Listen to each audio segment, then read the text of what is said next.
welcome everyone to this week's Tim Talks. My name is Tim Cox. I'm so glad to be back.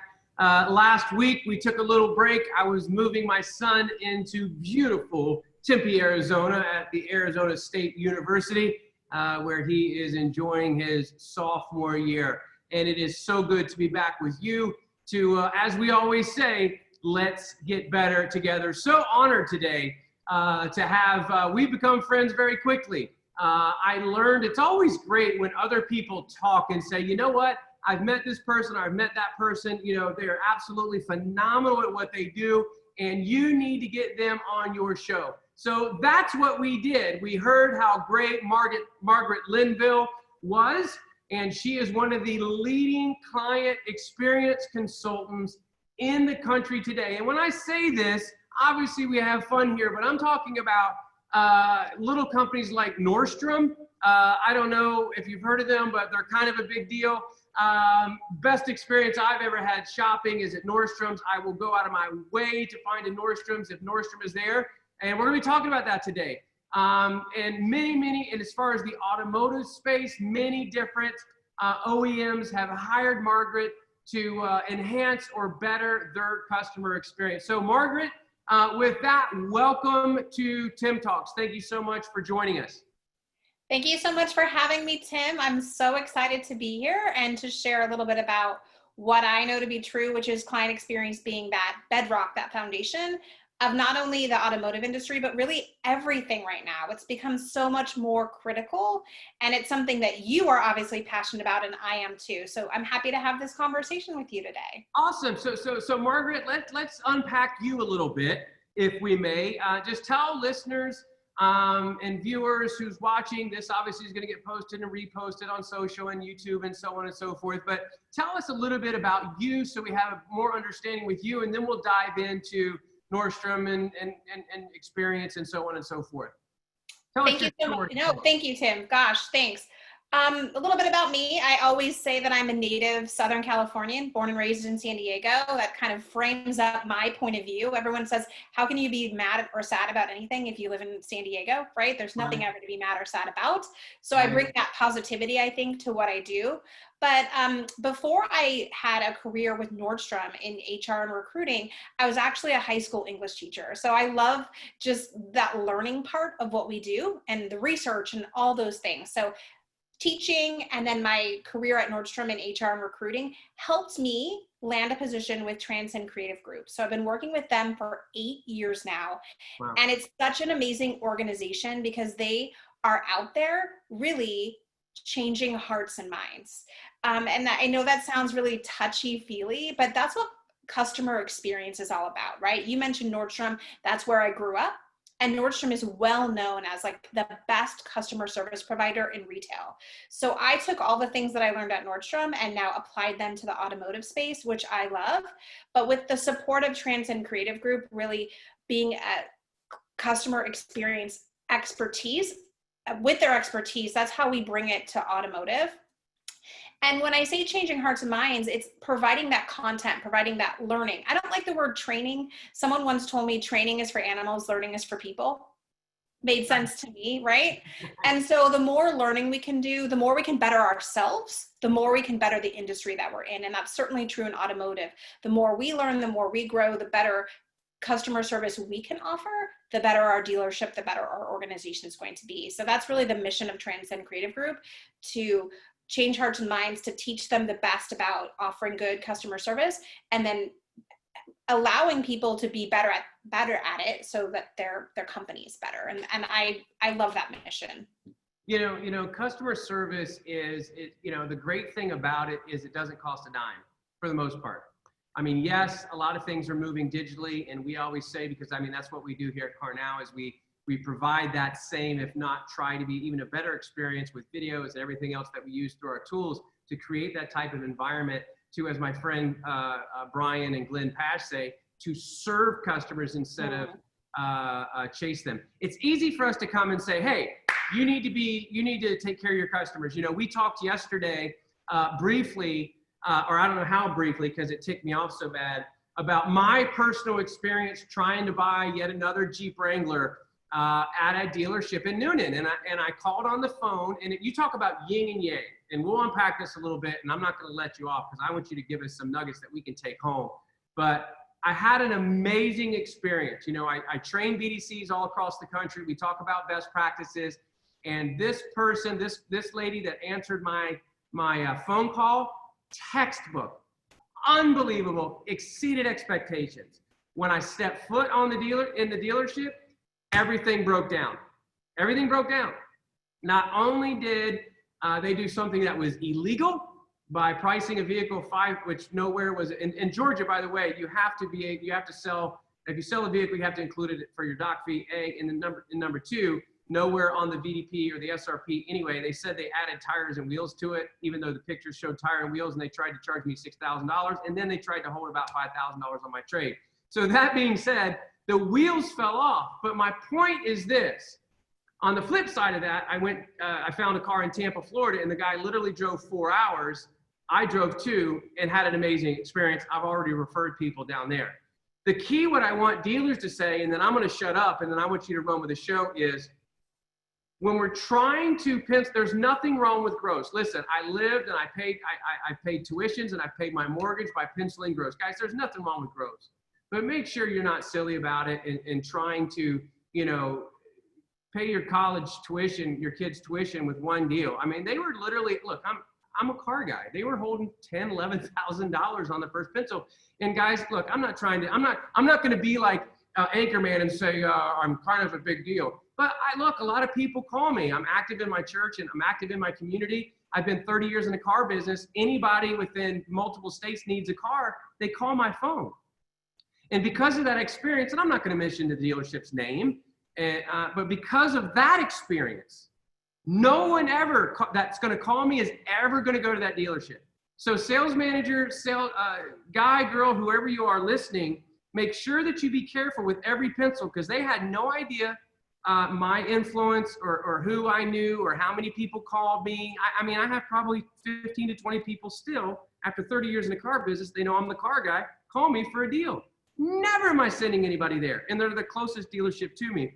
So that being said, there is a ripple effect for bad customer service versus amazing customer service like I got from Wesley Chapel Honda in Tampa, Florida, which is 6 hours away.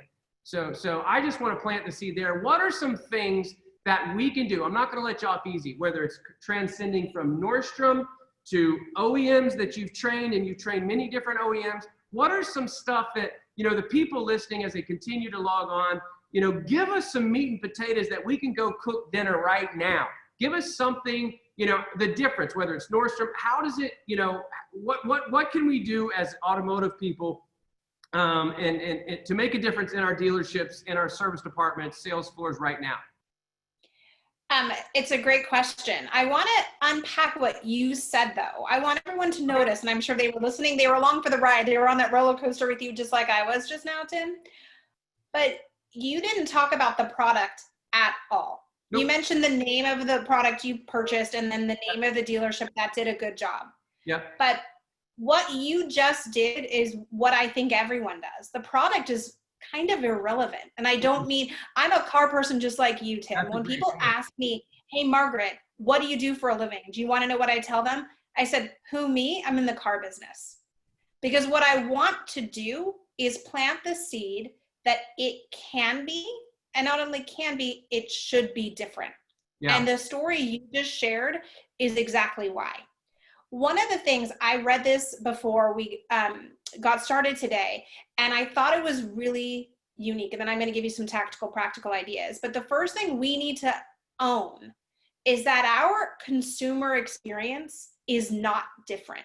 It's not different. To the consumer, it feels like going to any other place, a retail establishment, a restaurant, a hotel, choosing an airline. It feels the same. We are not different. We may be unique, right? In the automotive industry, you're buying something that's way more expensive than going out to dinner or grabbing your favorite coffee or buying a pair of shoes, except at Nordstrom, like we said. There's some expensive shoes there. Right. But we are not different. So the same expectations that we have of good service other places, we have at a dealership. So when we think of ourselves as different, well, we're different. We sell really expensive things. The process is different. That's where we lose. We're not different. We may be unique because we sell a very expensive product that is time consuming to purchase typically, but the consumer brings the exact same expectations to us that they bring to any other consumer buying experience. The thing is, we've adapted more slowly. You said, Tim, and I thought it was so true. You literally used the phrase, the wheels fell off. That is what consumers are telling us.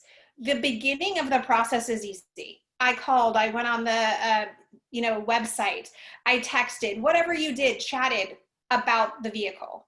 And then I showed up, whether that means them bringing the vehicle to me or you going to the dealership. That's literally where the wheels fall off. Why? Because that's where human interaction comes into play, right? That is the key. In fact, I think we underestimate that, right? Technology is awesome. We have all the best technology. Thank God, really, COVID happened during 2020 because we have all the technology to pivot and fix what needs to be fixed. But if the technology leads us into a human interaction that isn't positive, it doesn't matter. The only thing you described, Tim, is the human interaction you had. I'm going to quote you, and I believe you said this. I took notes in our pre-show, and listen, viewers, and again, you're still coming in. Welcome to Tim Talks. Thank you. But you said something that we wrote down. But ladies and gentlemen listening, I want you to take notes here. You said technology assists in the conversation, but doesn't replace it. Listen to that. Ladies and gentlemen, we've been speaking to that for 5 months now. Listen, technology assists in the conversation, but doesn't replace it. And I'm going to quote you, Margaret, on this, because this, as we say in Kentucky, this dog will hunt, okay? A fool, listen, don't miss it. A fool, F-O-O-L, a fool, or if you're proper, a fool, with a tool is still a fool, okay? Now, customer experience happens in your physical as well as your digital showroom. All these factors can increase or, if lacking, decrease ROI. That's probably one of the most powerful statements that I have heard, because we are seeing with some dealers, look, and look, I've got friends within competitors, and they're telling me, and we have conversations. There's some other people that obviously have some great digital retailing tools, communication, so on and so forth. But it's so true. I can give you that tool, but unless you're going to put the energy behind it, unless that experience when you show up, and guys, this is different. Going back to that conversation that I had when I walked into the dealership, do you know I was waiting for the keys because it's a Jeep and they had it parked out on a big rock out front? Do you know the sales manager, when they went to go get the keys, he walked past me, never even looked me in my eye. Like he was scared of me or something. Never looked me in the eye, and I knew immediately, here we go. I literally said in my brain, so ladies and gentlemen, you want to make a huge difference in your space. And we've said it here 1,000 times. Driving Sales did a survey 4 years ago, and it's still the same stinking number right now. 99%, listen, hello, McFly, 99% of every customer, including me, expect to have a bad experience. If you go in and set the tone immediately, digitally, and then you have a process in place in your store where you at least look somebody in the eye, and we'll unpack that, you're going to make, and our grosses on the ones coming through our DR support tool with communication and conversation are on average $300 higher ROI, PVR, per vehicle retail, than that store's average. So again, I wanted to quote you on that. You've got a couple here that we wrote down that I want to get to, but that was so good. Again, if you were taking notes, a fool, let me find it again. A fool with a tool is still a fool. And that's not being ugly. That is, man, you've got to put your digital smile on and expect to love on that customer digitally to get them in your store, and then recap that. So great statement, Margaret. That's good stuff. Well, that actually came from one of my Nordstrom managers, and she's used to say that all the time when we were recruiting, we would roll out applicant tracking systems to stores, and we would be responsible to train on how to use that. But if you're not a good recruiter, if you don't know what talent looks like, if you don't know how to source good people for your organization, who cares what technology you're using, right? You have to have the talent within. And it's so important because I think we rely on that, right? All of us live on our phones. I know I do, right? So technology is that, always in hand tool that we have. We use it. So we expect other people to use it. But if it's not personalized, if there's nothing behind it that humanizes the experience, what's the point, right? 85% of people said a human touch as well as technology equals a positive customer experience. And part of that human touch that we talk about is that's where the ROI and loyalty come into play. I'm not buying a car from a phone or a computer. I'm buying a car from a person in a dealership. I may use all that technology to get where I want to go, but at the end of the day, who is taking care of me? And I always think to myself, think of a brand that you're loyal to. It could be anything. Everyone who's on this Zoom, right? Think of a brand that you're loyal to. And if you think about why, it isn't really the product that you're loyal to. It's the feeling that that brand creates. I go to Starbucks because they know me. They know everything. The baristas say hi to me. Is it the least expensive cup of coffee? No. Am I a paid spokesperson for Starbucks? No. But I will choose them over any other brand because of how I feel when I am served by them. I'm so glad you used that word, Tim. It's customer service. What does that actually mean? It's not just two phones talking to each other until the car is purchased and we shake hands and you drive off. It's human beings. It's beautiful that we have the technology, but if we don't use it and we don't humanize it, what's the point? And 72% of people say, I'll be loyal to you until I have one bad experience. Yep. One. Especially in automotive, they have other choices. And I think you and I agree on this, and I think people who are watching agree, the product is all good. The product is quality product. I'm not choosing necessarily between the product. I want to feel good about the purchase experience, the ownership experience. You mentioned service, right? That's so key. I buy the car on one day. Depending on how long I have that vehicle, how many different interactions do I have with the folks in service, right? I prefer to call it ownership, really. When I'm owning my vehicle, how does that feel? But the service that I'm being provided, how easy is it? How efficient is the service department really matters, because what am I doing between buying and servicing? Deciding if I want to be loyal to you or not, right? If you do all the things, the little things, like you said, the things that don't cost money to keep me loyal, how much more money has your dealership? It's huge. And it all starts, and I know you say this, Tim, every sale begins with a conversation. 4-step process.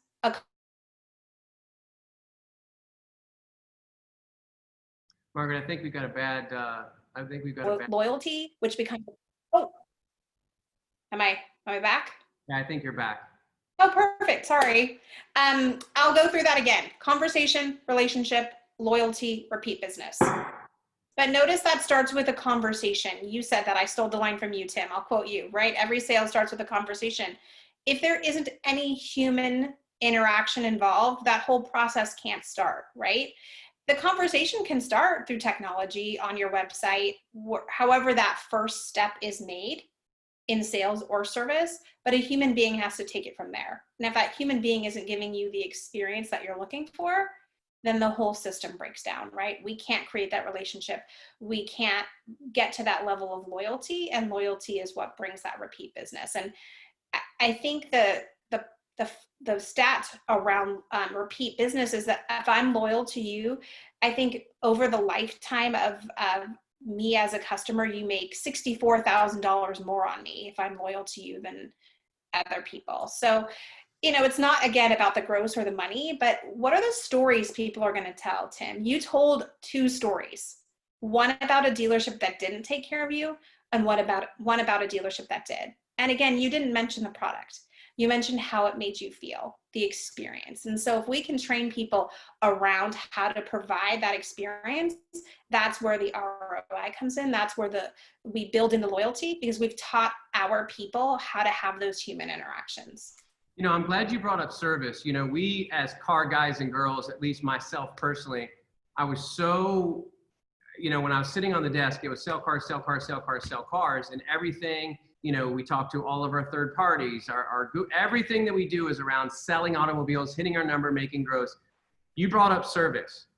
Listen, if a customer, and I've heard it, and I managed a Lexus store for a very long time, 10 years, was a sales manager there, and we sold more cars out of the way Joe Gaunt and his team and our service drive treated people, because they didn't want to go anywhere else. And listen, here's Bob Lanham told me this stat, from who's the head of automotive for Facebook. He said, if you can get the customer in your service drive twice a year, and they have a great experience, they're 5 times more likely to go back and buy their next vehicle at that same dealership. Listen, I would encourage, if you have the power to set goals, set bonuses, set you know, a contest, instead of normal contests about as many cars sold, which you might still want to fling that out there, instead of gross and stuff like that, why don't you throw a contest out there to see what the best experience you could possibly give your customer? Because what you're unpacking, Margaret, and what we're trying to say, again, it's the tale, and everything happens for a reason. Maybe that happened to me, so I could encourage somebody on this phone call or on this podcast, and somebody takes that and they change the world with the way they run their dealership. But listen, that one dealership, they don't know it, but through circle of influence, and I'm not being overly pious, I'm probably cost them 6 figures over the next 3-4 years. Probably. Absolutely it did, with as many people that call wanting to buy cars. On the other hand, I've got people from Atlanta, Georgia that I'm telling, you know, because it's fresh on my mind, to go to Tampa, Florida, because I got a bet. We need to understand that, people. We are such in the mindset of, oh, all they're busting bugs. Man, I made $9,000. High five. Listen, nothing wrong with gross. But listen, making sure, and if that customer, and ironically enough, usually the biggest gross customers are your happiest customers. The thing when I walk into Nordstrom that I want people to understand, let's take our car guy and car girl hats off for just a second. Stop thinking like an automotive person and how we're supposed to take all the lingo lay down, up, take it all out. Start thinking about you personally as a consumer. When you go to shop for anything, how do you feel? And guys, translate that every single time that a customer interacts with you.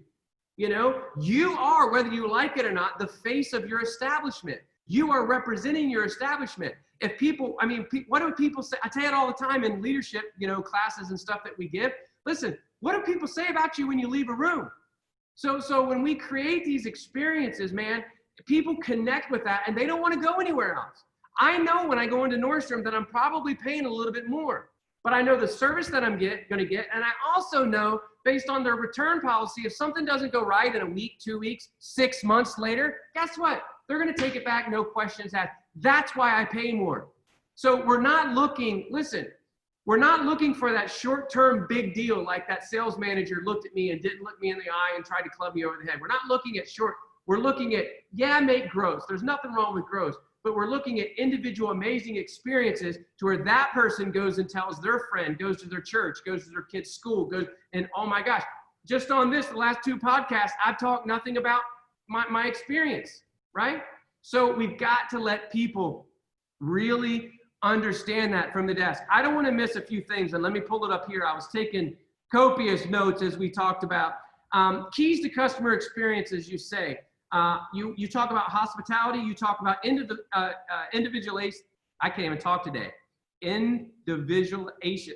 Why can I not talk today? You got it. You got it. Wow. Individualization. It's a mouthful. Yeah. Yes. That one. Can you unpack that one for us, please? Good Lord. I need a drink. Okay, go ahead. Well, you know, it's funny because we need to know our customers. I think when we think about, and I love, Tim, that one of your taglines is about conversation. Because I think in the car business especially, and I'm going to say this, we listen to respond. We don't listen to understand. If we're truly listening to understand the person on the other end of the conversation, sales, finance, service, wherever it is, then we can individualize that experience. That's where Nordstrom does a great job. That's where hotels like the Ritz-Carlton or other luxury brands do a great job. They want to get to know you, Tim Cox, or me, Margaret Linville, or anyone who's listening to us right now. What to you? And if we don't look at it as an individual and know what you want, I learned that Tim drinks diet lemonade and he always has a water handy. Okay, the next time I interact with you, I know that's what you want.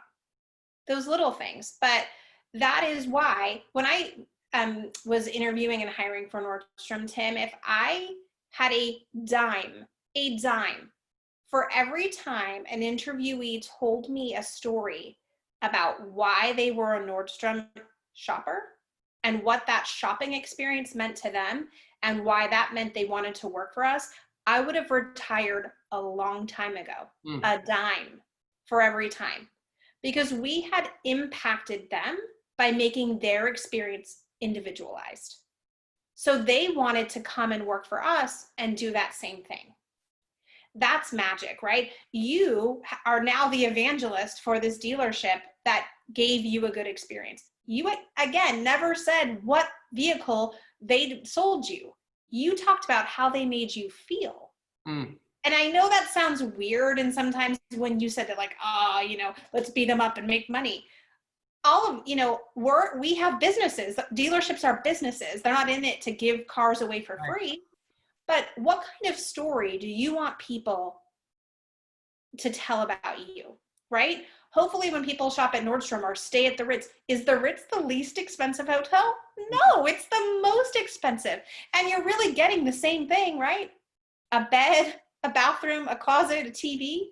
No offense, I'm sure their beds and all of that's more comfortable.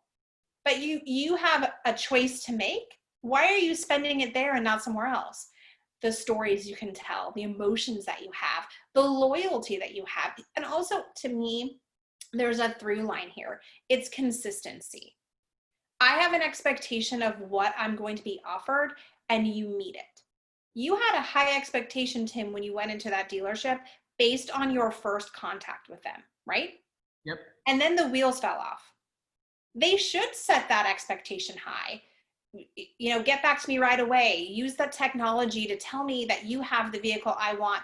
Bring me in. But what happens after that? What happens after that is all human touch, right?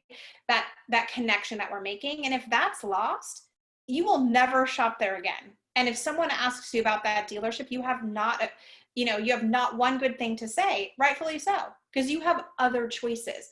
In retail, in hotels, in all of those areas, we have other choices. Why are we loyal to the brands that we're loyal to? The experiences. I'm sure everyone who's listening to us have this conversation, Tim, can think of a brand that has taken care of them. And I might add, you mentioned the Nordstrom return policy, right? When there's a problem, how do I handle it? Because the car business is full of issues, right? Someone once told me, I love this, Tim, I'm going to share it with you, that the service department at a dealership is like a restaurant where the kitchen is always on fire. But the door to the kitchen's closed and no one can see it. We're going to have to talk after this because you're giving me so much gold nuggets and I can't write them down. Right? I want to talk about listen to respond and not listen to or instead, or understand instead of listen to respond. So say that one more time. No, I guess it could be the other departments too, but the service department at a dealership is like a restaurant where the kitchen is always on fire. But the door to the kitchen's closed and no one knows. And our job is to manage that chaos, to manage what's going on behind the scenes, and to keep that level of service so consistent that you don't know that there's this problem. One of the Nordstrom brothers, I'm not sure at what time, spoke to a group of us once, and he talked about that word return. And I'd never thought of it this way. that the return policy at Nordstrom and many places that give good service is a liberal return policy, right? We'll take care of you. Why wouldn't a brand, any type of brand, just say, we'll take care of you? We'll take care of you. But the Nordstrom brothers, whichever one spoke, turned that around and said, what have they done when they are returning something? They've returned to your store. Mm-hmm. They are literally standing in your place of business, wanting to be taken care of. What you do in that moment, which of course in the automotive industry, we have many moments of crisis, right? Is a story they can tell. No problem, we'll take care of you. Instead of getting a hassle or lots of questions or whatever. I don't know about you, but every time I take anything back to any store, what do you do before you leave? You buy something else. Mm-hmm. You're already standing in that store. And right now, especially, people are leaving their houses and going shopping. Just showing up at the mall in any time, COVID or not, is a hassle, right? Finding a parking spot, walking into the store, all that thing. They've made a choice. No one calls your dealership, texts your dealership, goes on your website, communicates with you, walks in your front door without wanting something from you, right? No one pulls into your service drive just because it's Monday and they want a cup of coffee. They for sure can get better coffee somewhere else, right? Right. The point is they want to have that connection with you. They want to start a conversation. And if you take it from there and you know exactly how to individualize that for that client and really listen to what they want to say, then that relationship begins and that loyalty begins and you have a repeat client. Listening, right? We listen to respond. We don't listen to understand. It's sometimes it's a good thing, right? I'm listening to respond to you because you have a problem and I want to solve it.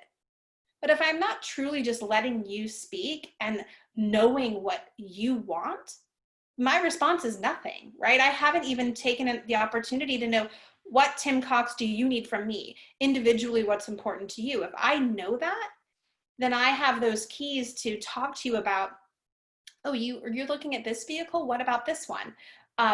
Oh, you said your family's growing. Let me show you all the conversations that we as car people know how to have, but that's like programming, right? That's not relationship.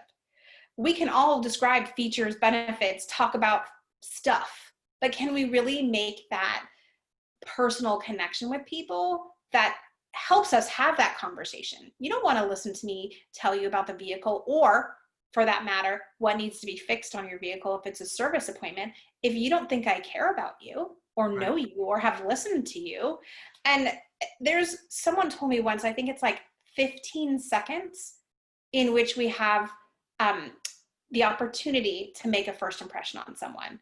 It's that, like you said, looking someone in the eye, greeting them, using their name. One of the things that boggles my mind, and in retail, right, you don't have appointments usually, unless you're working with a personal shopper.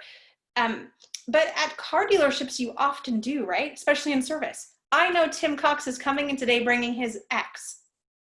If I can't say, Tim, it's so nice to see you today. How are you? You're in for X. That's easy. You made an appointment. The person gave you all the information that you need to make that connection, to have that conversation, and we don't use it very much. That kind of goes back to the fool with the tool is still a fool. If we have data, if we have information about someone and we don't use it, to me, that's so sad, right? And in the car business, we get a lot of information. People tell us about themselves all the time. It's just, are we listening or not? And taking what we're hearing and turning it into something that we can take action on and can make a difference with. And that's huge to me, right? I think I say this, we've been asked, and I as we were and continue to build our company, I marveled at many, like Nordstrom, QT down here in the Southeast, Wawa, even gas stations, that you go into a gas station to have an amazing experience. And I talked to some of the executives on their hiring process, because I mean, you want to come out of a gas station and say, wow, a gas station, wow, what an experience, right? But there's a process and there's a reason. And I really believe, I had the privilege and honor to be interviewed by Glenn Pash several weeks back. And if you don't follow Glenn, follow his podcast. A lot of great content there. But I truly believe that whether it's any business, The biggest obstacle to business growth or even selling a car, and I don't want to go too extreme here, is insecurity and pride. Meaning that I'm going into this conversation, or I'm going into this boardroom, or I'm going into this meeting, and I don't care what you tell me, I've already came up with my thesis, my ideas, and what I'm gonna, because I'm the smartest person in the room and you need to hear from me. When great things happen with companies, people, personalities, relationships, when we leave the ego at the door and we've been trained, and that transforms into the car dealership. When we as car salesperson, we listen to our Jackie Cooper, our Grant Cardone, DVD tape, whatever it used to be, cassettes with me, and we get all fired up, and we go out there, and I got to do this, and I got to do this, and I'm waiting for them to say something like you just said, listening to respond. Okay, now they told me when they said this that I've got to say this. If you just break it down and you want to learn something from that meeting, from that person, from that customer, learn always first. Shut your pie hole. Don't tell them the 15 different word phrases or word tracks that you have, and listen to that customer. It's been used many, many times before. People don't give two flips about how much you know. They want to know how much you care. And if you want to literally flip your dealership or your company on its rear end, is start caring about the people you talk to, lead people, and stop thinking you're the smartest guy in the room. Stop thinking you got all the answers. Listen to your customers, listen to your people. And when we do that, amazing things happen. I'm telling you, that is the key to the kingdom. Wow. We've got to land the plane here, but we might have you on for a second Tim Talks. There's so much to unpack. Listen to respond versus listening to understand. So many great nuggets through here, Margaret. We so appreciate you spending time with us. We are going to have you back, Holly Ann, I'm sure, and I will reach out. But give us some. We want to let you close this thing out. Give us some final thoughts on this talk today, or for example, I always like to play this little game. You just got hired as a GM of a particular dealership. And what are the first things that you want to do? And again, condense it, that you want to make sure your people are doing when you talk about a great experience. What can we start? What can people take home right now and cook dinner today? I do really think that I said the difference between learning and training before. I think, to your point, Tim, we think we can train people to do things. We can't. Their parents already trained them, right? Your parents brought you up to be who you are. Right. But we can encourage our teams to learn. And that means learning these intangible customer service skills. And you can learn them and you can practice them. So I think if I was the GM, I would be really hands-on with my team and help them practice that. And I think I would help them widen the view of what automotive is. Because again, we are not different, we are unique. So again, cars are awesome. Buying a car is fun. It should be fun. If it's not fun, you're doing it wrong. Might be one of my adages if I was leading a dealership. But the point is, if we're not meeting the client's expectations, the customer's expectations about what it should feel like, nothing else matters. And yes, they can learn all the things they need to know, and they should have all the product knowledge and those things. But if they don't have the customer service skills, none of the rest of that stuff really matters. So I think it's important for leaders to embrace that, to think about what are other brands out there doing an amazing job and what are they doing, and to translate that to the dealership, because let's learn from what other people are doing. We don't have to reinvent the wheel, but that constant, that mindset of learning has to be key. Because I do think someone said these, I'll just leave it with this nugget, Tim. Someone in my research said the client automotive customer experience is outdated and inferior. Ouch, right? Wow, that's like an arrow to the heart for all of us car people.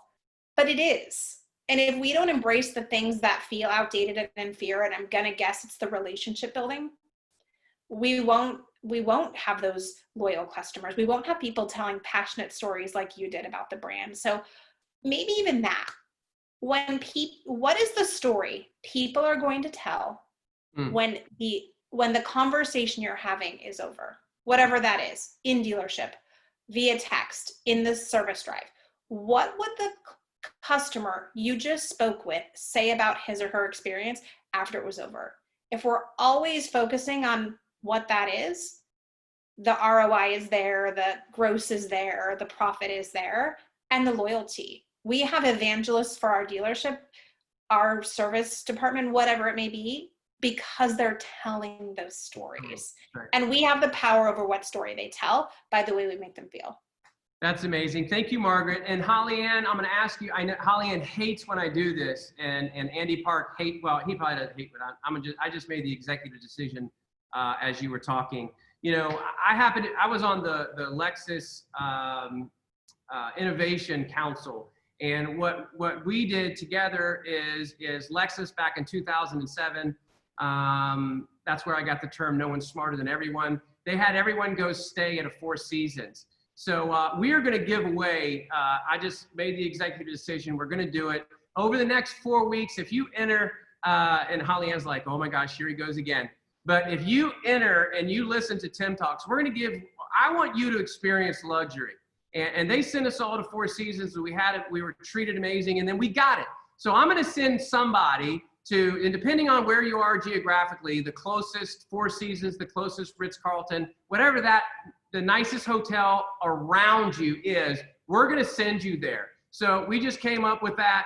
We want you to experience this so you can therefore show that type of luxury, show that type of love and servant heart to your dealers. So we're going to get that out to you. Now everybody's blowing up the text message. Unbelievable. Brian, Colleen, everybody's yes, yes, yes. Okay, so I'm glad we made the decision. So we're going to do that. We'll get that out. We'll get a link to you. So every time you register for Tim Talks in the next 4 weeks, we're going to let one lucky winner spend an amazing night in the nicest hotel in your area. Margaret, thank you so much.